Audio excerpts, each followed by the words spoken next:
വണ്ടിയുടെ എല്ലാ പാച്ചും കഴിഞ്ഞു.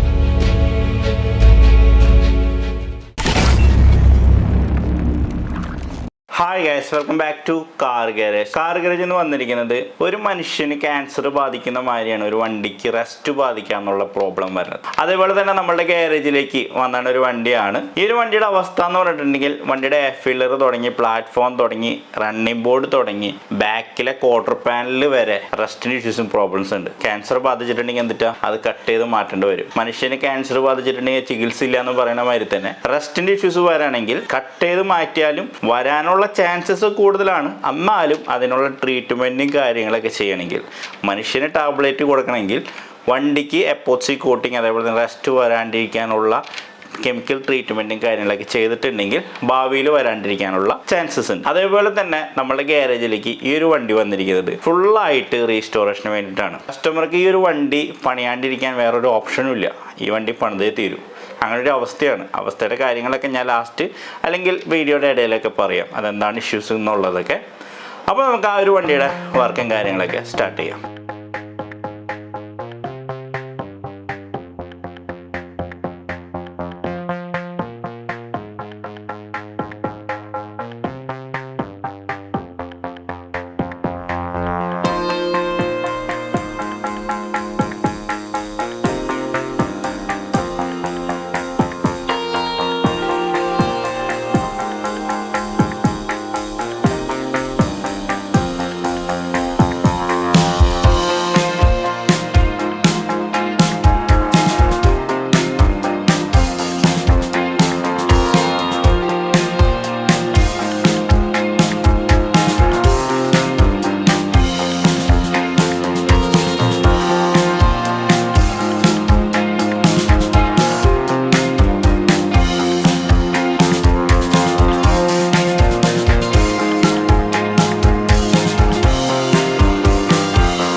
അപ്പോൾ നമ്മളുടെ ഈ ഒരു ഭാഗത്തെ പാച്ച് വർക്കും കാര്യങ്ങളെല്ലാം കഴിഞ്ഞിട്ടുണ്ട് കേട്ടോ. ഈ ഒരു പീസ് നമ്മൾ ഉണ്ടാക്കിയിട്ടാണ് ചെയ്തത്. ഈ ഒരു പാനൽ ഫുള്ളായിട്ട് വാങ്ങാനായിട്ട് 19,000 രൂപ റേറ്റ് വരും. അത് നമ്മൾ ഈ ഒരു രീതിയിൽ പാച്ച് ചെയ്യണത് കേട്ടോ. അപ്പോൾ അത് കംപ്ലീറ്റ് ചെയ്തിട്ടുണ്ട്.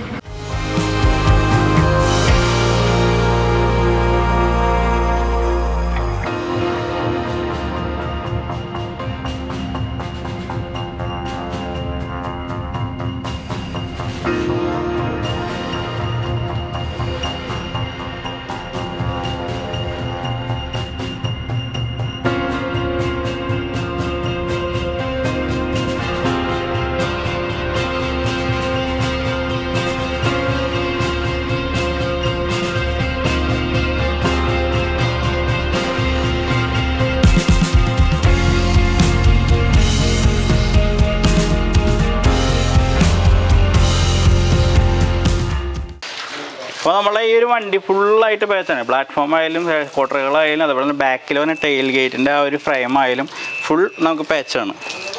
അതിൻ്റെ പൊള്ളിൽ അപ്പോൾ നമ്മൾ ബാക്കിൽ ഈ ഒരു ഫ്രെയിം ഇവിടെ ഇങ്ങനെ ഈ സൈഡിൽ വരും.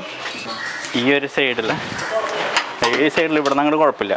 ഈ ഒരു പാനൽ നമ്മൾ വാങ്ങിയിട്ടുണ്ട്. അപ്പോൾ ഇത് റീപ്ലേസ് ചെയ്തിട്ടുണ്ടെങ്കിൽ ബാക്കിൽ ആ ഒരു പ്രശ്നം സോൾവ് ആയി.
വണ്ടിയുടെ എല്ലാ പാച്ചും കഴിഞ്ഞു. അങ്ങനെ വണ്ടി വാഷിങ് പ്ലസ് അണ്ടർബോഡി ചെയ്യാനായിട്ട് പോകാൻ പോകണം കേട്ടോ.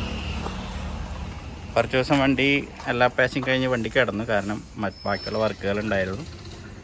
അതിനുശേഷം അണ്ടർബോഡി കോട്ടിങ് ചെയ്യണം, വാഷിങ് ചെയ്യണം. അങ്ങനെ നമ്മൾ ആ വണ്ടിയുടെ പാച്ച് വർക്കും കാര്യങ്ങളെല്ലാം ഫുള്ളായിട്ട് തന്നെ കംപ്ലീറ്റ് ചെയ്തു. ഈ ഒരു വണ്ടി എന്തായാലും പണിയണം എന്ന് ഞാൻ നിങ്ങളോട് പറഞ്ഞിരുന്നു നേരത്തെ. കസ്റ്റമർക്ക് വേറെ ഓപ്ഷൻ ഇല്ല, ഈ ഒരു വണ്ടി പണിതേ തീരും എന്ന് പറഞ്ഞിരുന്നു. നമ്മളൊരു വാഹനം വാങ്ങുന്നത് ഒരു വ്യക്തിയുടെ കയ്യിൽ നിന്നോ അല്ലെങ്കിൽ ഒരു സ്ഥാപനത്തിൻ്റെ കയ്യിൽ നിന്നോ വാഹനം വാങ്ങുമ്പോൾ അതിൻ്റെ ഡോക്യുമെൻറ്റ്സ് ഫുള്ളും നമ്മുടെ കയ്യിൽ കിട്ടിയതിന് ശേഷം മാക്സിമം പൈസ കൊടുക്കാനായിട്ട് ശ്രദ്ധിക്കുക. അപ്പോൾ ഈ ഒരു വണ്ടിയല്ല, ഇതിക്ക് മുമ്പുണ്ടായിരുന്ന വണ്ടി കസ്റ്റമർ ഇതേപോലെ തന്നെ പൈസയും കാര്യങ്ങളെല്ലാം കൊടുത്ത് വണ്ടി പർച്ചേസ് ചെയ്തു. വണ്ടി പർച്ചേസ് സമയത്ത് അവർ ഫുൾ ഡോക്യുമെന്റ്സ്, ഇൻഷുറൻസ്, അതേപോലെ തന്നെ RC ബുക്ക് കാര്യങ്ങളൊന്നും കസ്റ്റമറുടെ കയ്യിൽ കൊടുത്തില്ല. അത് വേറെ ഒന്നുമല്ല, അവർ ചേഞ്ച് ചെയ്ത് തന്നോളാം, നിങ്ങളുടെ പേരിലേക്ക് ചേഞ്ച് ചെയ്ത് തന്നോളാം എന്ന് കസ്റ്റമറോട് പറഞ്ഞു. പക്ഷേ ആ ഒരു വണ്ടി പേരിലേക്ക് ചേഞ്ച് ചെയ്ത് കൊടുത്തില്ല. അതേപോലെ തന്നെ അതിൻ്റെ ഡോക്യുമെന്റ്സ് കിട്ടിയില്ല കസ്റ്റമർക്ക്. ഒരുപാട് നാളെ വരെ പിന്നാലെ നടന്നു, ഡോക്യുമെന്റ്സ് കിട്ടിയില്ല. പിന്നെ അതിനെന്തെങ്കിലും പ്രോബ്ലംസ് കാര്യങ്ങളൊക്കെ ഉണ്ടോയെന്ന് മനസ്സിലാക്കി അവർ പിന്നീട് കോൺടാക്ട് ചെയ്തപ്പോൾ അവരോട് ആ മുന്നുണ്ടായിരുന്ന ഓണർ പറഞ്ഞു, നിങ്ങൾക്ക് വേണമെങ്കിൽ ഈ ഒരു വണ്ടി വേണമെങ്കിൽ എടുത്തുകൊണ്ട് പോയിക്കോളൂ, നമ്മളിപ്പോൾ വർക്ക് ചെയ്ത വണ്ടി വേണമെങ്കിൽ എടുത്തുകൊണ്ട് പോയിക്കോളൂ, അതല്ലാണ്ട് ഈ ഒരു വണ്ടിയുടെ ഡോക്യുമെന്റ്സ് ആ ഒരു സമയത്ത് ശരിയാക്കി തരാൻ പറ്റില്ല എന്ന് പറഞ്ഞു. അപ്പോൾ കസ്റ്റമർ ഓൾറെഡി പൈസ കൊടുത്തും കഴിഞ്ഞു. കൊടുത്തു വാങ്ങിയ വണ്ടിക്ക് ഡോക്യുമെന്റ്സ് ഇല്ല. അതേപോലെ തന്നെ അത് ഡോക്യുമെന്റ്സ് ഇല്ലാത്ത വണ്ടി എന്താ നമുക്ക് ഓടിച്ചു കൊണ്ടുനടക്കാനും പറ്റില്ല. കസ്റ്റമർ ഓൾറെഡി ഒരുപാട് പൈസ ആ വണ്ടിയിൽ ഇറക്കുകയും ചെയ്തിട്ടുണ്ടായിരുന്നു. അപ്പോൾ വേറെ ഓപ്ഷനൊന്നും ഇല്ലാത്ത ആ ഒരു സാഹചര്യത്തിൽ വാങ്ങിയൊരു വണ്ടിയാണ് ഈ ഒരു വണ്ടി. അപ്പോൾ ഇതിന് ഡോക്യുമെൻറ്റ്സും കാര്യങ്ങളൊക്കെ ഉണ്ട്. പക്ഷെ എന്താ വണ്ടിയുടെ ഇഷ്യൂസ് എന്ന് വെച്ചാൽ ഫുള്ളായിട്ട് റെസ്റ്റിൻ്റെ ഇഷ്യൂസും കാര്യങ്ങളൊക്കെയാണ്. അപ്പോൾ അതെന്തായാലും പണിതേ തീരും. കസ്റ്റമർ ഓൾറെഡി ആഗ്രഹിച്ചൊരു ഇന്നോവ വാങ്ങിയതാണ്. ആഗ്രഹിച്ച് വാങ്ങിയ വണ്ടിയിൽ ഒരുപാട് പൈസ ഇറക്കുകയും ചെയ്തു. എന്നിട്ടും അതിൻ്റെ ഡോക്യുമെൻറ്റ്സും കാര്യങ്ങളൊന്നും കിട്ടാത്ത അവസ്ഥയിൽ ആ ഒരു വണ്ടി കൊണ്ടുനടക്കാൻ പറ്റാത്ത അവസ്ഥയായി. പിന്നീട് കസ്റ്റമർക്ക് ഈ ഒരു വാഹനം കിട്ടി. അങ്ങനെ ഈ ഒരു വാഹനം ഫുള്ളായിട്ട് റീസ്റ്റോറേഷൻ കാര്യങ്ങളൊക്കെ ചെയ്യണം. മൊത്തത്തിൽ ആ ഒരു വണ്ടി നമ്മൾക്ക് റീസ്റ്റോർ ചെയ്ത് മേക്കപ്പ് ഒക്കെ ചെയ്തെടുക്കണം എന്ന് കസ്റ്റമർ നമ്മളോട് പറഞ്ഞു. അങ്ങനെ എടുത്ത ഒരു വണ്ടിയാണ് നമ്മുടെ ഈ ഒരു വണ്ടി എന്ന് പറയുന്നത്. അപ്പോൾ ഈ ഒരു വണ്ടി അങ്ങനെ ഞങ്ങൾ ഫുള്ളായിട്ട് വർക്കും കാര്യങ്ങളെല്ലാം ചെയ്തു. മാക്സിമം നമ്മൾ റണ്ണിങ് ബോർഡ് അതേപോലെ ഫില്ലർ സാധനങ്ങൾ ഞാൻ നേരത്തെ പറഞ്ഞ സാധനങ്ങളെല്ലാം ഫുള്ളായിട്ട് തന്നെ റീപ്ലേസ് ചെയ്തു. മാക്സിമം പിന്നീട് ഇനി അങ്ങോട്ട് റെസ്റ്റിൻ്റെ ഇഷ്യൂസ് വരാണ്ടിരിക്കാനുള്ള ട്രീറ്റ്മെൻറ്റും കാര്യങ്ങളെല്ലാം ചെയ്തു. അങ്ങനെ വണ്ടി ഫൈനലി ഇപ്പോൾ കംപ്ലീറ്റ് ആയിരിക്കുകയാണ്. ഇതിൻ്റെ പെയിൻറ്റിങ് പ്രോസസ്സിങ് കാര്യങ്ങളൊക്കെ വീഡിയോ എടുക്കാനായിട്ട് കുറച്ച് പ്രോബ്ലംസ് ഉണ്ടായിരുന്നു. അത് വേറെ ഒന്നല്ല, ഞാൻ സ്ഥലത്തുണ്ടായിരുന്നില്ല. പക്ഷേ ഈ ഒരു വണ്ടി ഫുള്ളായിട്ട് തന്നെ പുട്ടി വർക്കും കാര്യങ്ങളെല്ലാം കഴിഞ്ഞ ശേഷം എപ്പോക്സി കോട്ടിങ് എപ്പോക്സി അല്ല 2K പ്രൈമർ ആപ്ലിക്കേഷൻ ക്യാപ്സൽ 2K പ്രൈമർ ആപ്ലിക്കേഷൻ നടത്തി. അതിനുശേഷം 040 എന്ന് പറയുന്ന ഇന്നോവയ്ക്ക് വരുന്ന വൈറ്റ് കളർ അടിച്ചു. അതിനുശേഷം പ്രൊജക്ടർ ഹെഡ് LED ടൈലിറ്റൊക്കെ വെച്ച് വണ്ടി ഫുള്ളായിട്ട് തന്നെ ഇപ്പോൾ കംപ്ലീറ്റ് ആയിട്ടുണ്ട്. നമ്മുടെ ഫുൾ വർക്കിൻ്റെ കോസ്റ്റ് 2,40,000 രൂപ സംതിങ് റേറ്റ് വന്നു. പ്ലസ് AC വർക്കിംഗ് ആയിരുന്നില്ല ഈ ഒരു വണ്ടിയുടെ. അതിൻ്റെ ACയുടെ വർക്കും ഈ ഒരു കസ്റ്റമർ നമ്മളുടെ ഗ്യാരേജിലല്ല, നമ്മളുടെ കെയർ ഓഫിൽ ഒരു സ്ഥലത്ത് വെച്ച് ചെയ്തു. അങ്ങനെ ഈ ഒരു വണ്ടി ഫുള്ളായിട്ട് തന്നെ വർക്കും കാര്യങ്ങളെല്ലാം കംപ്ലീറ്റ് ആയിരിക്കുകയാണ്. ഇനിയിപ്പോൾ നമുക്ക് വണ്ടിയുടെ ഫൈനൽ ഷോട്ടും കാര്യങ്ങളൊക്കെ കാണാം. അപ്പോൾ ഞാൻ ഒരു വീഡിയോയിൽ പെയിനായിട്ട് നിങ്ങളോട് പറയുന്നത്, നിങ്ങളൊരു വാഹനം ഒരു വ്യക്തിയുടെ കയ്യിൽ നിന്നോ അല്ലെങ്കിൽ ഒരു സ്ഥാപനത്തിൽ നിന്നും വാങ്ങുമ്പോൾ ഫുള്ളായിട്ട് ഡോക്യുമെൻറ്റ്സ് നമ്മളുടെ കയ്യിൽ കിട്ടിയതിന് ശേഷം, പൈസ കൊടുക്കാനല്ല, കിട്ടിയതിന് ശേഷം മാക്സിമം പൈസ കൊടുക്കാൻ ശ്രദ്ധിക്കുക. അല്ലെങ്കിൽ കിട്ടുമെന്ന് ഉറപ്പുണ്ടെങ്കിൽ മാത്രം പൈസ കൊടുക്കുക. അല്ലെങ്കിൽ ഇതേപോലുള്ള ഇഷ്യൂസും കാര്യങ്ങളൊക്കെ വരാൻ ചാൻസസ് കൂടുതലാണ്. പിന്നെ നിങ്ങൾ വാങ്ങുന്ന വാഹനങ്ങൾക്ക് പ്രോപ്പറായിട്ടുള്ള ഡോക്യുമെൻറ്റ്സും കാര്യങ്ങളൊക്കെ ഉണ്ടോ എന്നുള്ളത് ഓൺലൈൻ സൈറ്റിൽ നിങ്ങൾക്ക് ചെക്ക് ചെയ്യാവുന്നതാണ്. അപ്പോൾ അതും നിങ്ങൾ ശ്രദ്ധിക്കുക കേട്ടോ. ഓക്കെ, അപ്പോൾ അത്രയൊക്കെ ഉള്ളൂ. ഇനി വണ്ടിയുടെ ഫൈനൽ ഷോട്ടും കാര്യങ്ങളെല്ലാം കാണാം. അപ്പോൾ വീഡിയോ എല്ലാവരും സപ്പോർട്ട് ചെയ്യുക. അപ്പോൾ ഈ ഒരു ചാനൽ റീസ്റ്റോറേഷൻ, ഇന്നോവ റീസ്റ്റോറേഷൻ, അതേപോലെ തന്നെ ബാക്കിയുള്ള വണ്ടികളുടെ റീസ്റ്റോറേഷൻ കാര്യങ്ങളൊക്കെ ആയിട്ടുള്ള വീഡിയോസും കാര്യങ്ങളൊക്കെ വരുന്നതാണ്.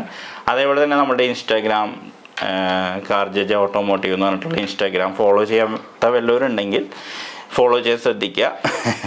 ഇൻസ്റ്റയിൽ അപ്ഡേറ്റ് ചെയ്യുന്നുണ്ട് വീഡിയോസും കാര്യങ്ങളൊക്കെ. വീഡിയോസ് അല്ല, ചെറിയ ചെറിയ റീൽസും കാര്യങ്ങളൊക്കെ ഇൻസ്റ്റയിൽ അപ്ഡേറ്റ് ചെയ്യുന്നുണ്ട്. അപ്പോൾ അതിൻ്റെ ലിങ്ക് ഞാൻ കമൻറ്റ് ബോക്സിൽ അങ്ങനെ പിൻ ചെയ്തേക്കാം. ആരെങ്കിലും ഫോളോ ചെയ്യാൻ താല്പര്യമുള്ളവർക്ക് ഫോളോ ചെയ്യാം കേട്ടോ. അപ്പോൾ അത്രയ്ക്കേ ഉള്ളൂ CarJJ, അത്രയ്ക്കേ ഉള്ളൂ അപ്പോൾ ഇന്നത്തെ വീഡിയോ. ഇനിയിപ്പോൾ നമുക്ക് ഇതിൻ്റെ ഫൈനൽ ഷോട്ടും കാര്യങ്ങളെല്ലാം കാണാം. ബൈ.